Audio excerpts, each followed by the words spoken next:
আসসালামু আলাইকুম। অ্যাকনল health so presents tactics বোর্ডে সকলকে আমন্ত্রণ। একটা টুর্নামেন্ট সেই টিমটাই চ্যাম্পিয়ন হয় যেই টিমটার রিজার্ভ বেঞ্চটা অনেক স্ট্রং থাকে। স্পেন এবং আর্জেন্টিনা দুই টিমের রিজার্ভ বেঞ্চ নিয়ে কথা বলতে চাই। প্রথমত স্পেনকে নিয়ে কথা বলি, কারণ স্পেনের রিজার্ভ বেঞ্চটা এখন পর্যন্ত ডিরেক্ট কন্ট্রিবিউশন দেখিয়েছে। মিকেল মেরিনো এই প্লেয়ারটা দুটা গোল করেছেন রিজার্ভ বেঞ্চ থেকে নেমে, এবং দুটা গোলই আসলে ডিসাইডার গোল ছিল। এর আগেও যদি আপনি ইউরো ফলো করে থাকেন, সেখানেও কিন্তু জার্মানির এগেনস্টে তিনি একটা হেডারে গোল করেছিলেন। আর্সেনালের হয়ে তিনি হেডে গোল করে থাকেন, সেটা আমরা সবাই জানি। এখন স্পেন এই টিমটার যদি আপনি রিজার্ভ বেঞ্চ চিন্তা করে দেখেন, যদি পেদ্রি আসলে ফার্স্ট হাফে না খেলেন, তাহলে সেকেন্ড হাফে Pedri can be a very vital factor মাঝখানে মিডফিল্ডের ওই জায়গাটাতে সংঘবদ্ধ আক্রমণের জন্য। এবং মিকেল মেরিনো তিনি আসলে যখন নামেন, তিনি কিন্তু মূলত ফেরান তোরেসের সঙ্গে জুটি বেঁধেই নামেন, এবং তাদের মধ্যে কম্বিনেশনটা আসলে চমৎকার, কারণ একজন আরেকজনকে কমপ্লিমেন্ট করেন। যদিও ফেরান তোরেস আসলে মূল স্ট্রাইকার, কিন্তু এই জায়গাটায় শ্যাডো স্ট্রাইকার হিসাবে মিকেল মেরিনো কাজ করেন, বা অনেকটা অপোনেন্টের জন্য একটা ডিসিভিং ফ্যাক্টর হয়ে যায় যে Ferran Torres Acno Advanced Hygiene Soapের ন্যাচারাল ব্যাকটেরিয়ালাইসিস টেকনোলজি জীবাণু থেকে দেয় 99.99% protection. Acnol advanced hygiene soap এবার জীবাণু ধুলাবালি ঘাম ক্লিন বোল্ড। তিনি শ্যাডো স্ট্রাইকার কিংবা দেখা যাচ্ছে যে অ্যাটাকিং মিডফিল্ডার হওয়া সত্ত্বেও স্ট্রাইকারের কাজটা করছেন।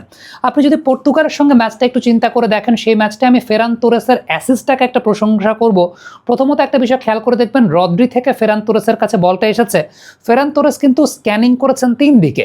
একদিকে তিনি দেখেছেন যে আলটিমেটলি তাকে রদ্রি পাস দিচ্ছে, দ্বিতীয়ত তার কাছে একটা প্রেসিং আসছে, সেটাও তাকে দেখতে হচ্ছে, তৃতীয়ত ওই জায়গাটা যে মিকেল মেরিনো একটা রান নিয়েছেন টুয়ার্ডস দ্য পেনাল্টি এরিয়া, সেটাও তাকে স্ক্যানিং করে টুয়ার্ডস মিকেল মেরিনো বলটাকে বাড়াতে হয়েছে। তিন ধরনের স্ক্যানিংয়ে কিন্তু এই জায়গাটা মিকেল মেরিনো তারপরে গোল দিয়েছেন। সো এই দুইজনের কম্বিনেশনটা এটা কিন্তু আসলেই খুবই ডেঞ্জারাস। ইভেন আপনি যদি চিন্তা করে দেখেন যে আরও একটা গোল যেটা রিবাউন্ডে করেছেন মিকেল মেরিনো, তিনি সবসময় সুযোগ সন্ধানী, আসলে সবসময় তিনি খুঁজতে চান, চান্স খোঁজেন যে আসলে কিভাবে তিনি পেনাল্টির ভেতরে ঢুকবেন একজন অ্যাটাকিং মিডফিল্ডার হওয়া সত্ত্বেও। সো স্পেনের এই তিনজন প্লেয়ার রিজার্ভ বেঞ্চে ডিরেক্ট কন্ট্রিবিউশনের জায়গাটা যদি চিন্তা করি, মিকেল মেরিনো করেছেন। তবে আর্জেন্টিনা টিমের রিজার্ভ বেঞ্চটা সত্যি কথা বলতে অনেক ডায়নামিক ক্যারেক্টার্স আছে, অনেক ডায়নামিক ক্যারেক্টার্স আছে। ধরে নিচ্ছি যে আলমাদা আজকে প্রথমার্ধে খেলবেন না, বাট আলমাদা এমন একজন প্লেয়ার, অপোনেন্ট টিম যখন আসলে দ্বিতীয়ার্ধে ডিফেন্ডারদের টায়ার্ড লেগস হয়ে যায়, তখন আলমাদার গতিটা অনেক বেশি মাত্রায় কাজে আসে। তিনি ডিফেন্স এবং মিডফিল্ডের মাঝের ফাঁকা জায়গাটাকে খুব ভালো মতো কাজে লাগাতে পারেন, ড্রিবলিং করে মানে ফার্স্ট লাইন অফ ডিফেন্সটাকে ভাঙতে খুব ভালো পারেন, এবং মেসির কাছাকাছি যদি তিনি খেলেন তাহলে থ্রু বলগুলো খুব ভালো বাড়াতে পারেন। বক্সের বাইরে থেকে শ্যুট করার এবিলিটি তার আছে, এবং ম্যাচের গতি বদলে দেওয়ার মতো ক্রিয়েটিভিটির জায়গাটা আলমাদার মধ্যে রয়েছে। সো এই প্লেয়ারটা অনেক ভাইটাল ফ্যাক্টর হিসেবে কাজ করতে পারেন। লাউতারো মার্টিনেজকে নিয়ে কথা বলতে চাই। অনেকেই তাকে গঞ্জালো হিগুয়েনের সঙ্গে তুলনা করতে চাইতেন গোল মিস করার ক্ষেত্রে, বাট এখন you have seen a better version of Lautaro Martinez. তিনি সাব হিসাবে যতগুলো ম্যাচে নেমেছেন, প্রত্যেকটা ম্যাচে লাউতারো মার্টিনেজ কিন্তু কন্ট্রিবিউট করেছেন। মার্টিনেজ একটা গোল তো আপনি লাস্ট ম্যাচে দেখলেন, যেটা 70 সেন্টিমিটারের মতো জাম্প করে তিনি গোল করেছেন, সেটা একটা বিষয়। এছাড়াও লাউতারো মার্টিনেজের সবচেয়ে ইম্পর্টেন্ট ব্যাপারটা হচ্ছে উইদাউট দ্য বল বা অফ দ্য বল রান। তার of the ball run, of the ball positioning, এটা অপোনেন্ট টিমের ডিফেন্ডারদেরকে আসলে অনেক বেশি মাত্রায় তার দিকে ব্যতিব্যস্ত রাখে, এবং সেক্ষেত্রে যে বিষয়টা ঘটে সেটা হচ্ছে অন্য অনেকে ফাঁকা হয়ে যান। আপনি যদি চিন্তা করে দেখেন যে সুইজারল্যান্ডের সঙ্গে ম্যাচে আলভারেজ যেভাবে গোলটা করেছেন, এটার অন্যতম বড় কারণটা হচ্ছে লাউতারো মার্টিনেজ ওই জায়গায় ডিফেন্ডারদেরকে অকুপাই করে রেখেছিলেন। ইভেন লোপেজ সেই জায়গাটায় ছিলেন, লোপেজ বলটা নিয়ে ওই পাশ থেকে ঘুরে এসে তারপরে আবার আলভারেজকে পাস দিয়েছেন, আলভারেজ পুরোপুরি ফাঁকা ছিলেন। লাউতারো মার্টিনেজ এখন তার ক্যারিয়ারের একটা অন্যতম বেটার ভার্সনে আছেন।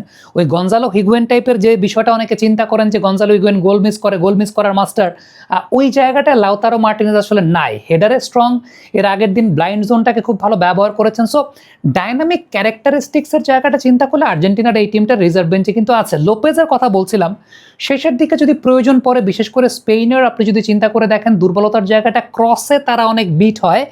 ওই সময়টা যদি পেনাল্টির ভেতরে লম্বা প্লেয়ার দরকার পড়ে, স্কালোনি হয়তো বা লোপেজের শরণাপন্ন হতেও পারেন। যদি লম্বা প্লেয়ার দরকার পড়ে, ডেফিনেটলি স্পেনকে ভাঙতে গেলে আপনাকে কিন্তু এই ক্রসগুলো অনেক বেশি মাত্রা important. So that is really a an advantage for Argentina যে তাদের কিন্তু এইরকম ক্যারেক্টার আছে। আমি জানি না ডিপল প্রথমার্ধে খেলবেন নাকি দ্বিতীয়ার্ধে খেলবেন।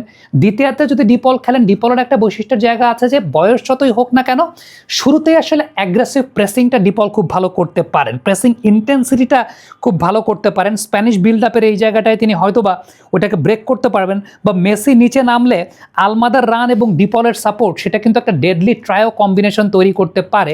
এবং এই জায়গাটা থেকে আমার কাছে মানে যে বিষয়টা মনে হয় যে স্পেনের যেটাকে আপনি বলবেন যে রিজার্ভ বেঞ্চ ডিরেক্ট কন্ট্রিবিউট করেছে towards the goal and they are very dangerous.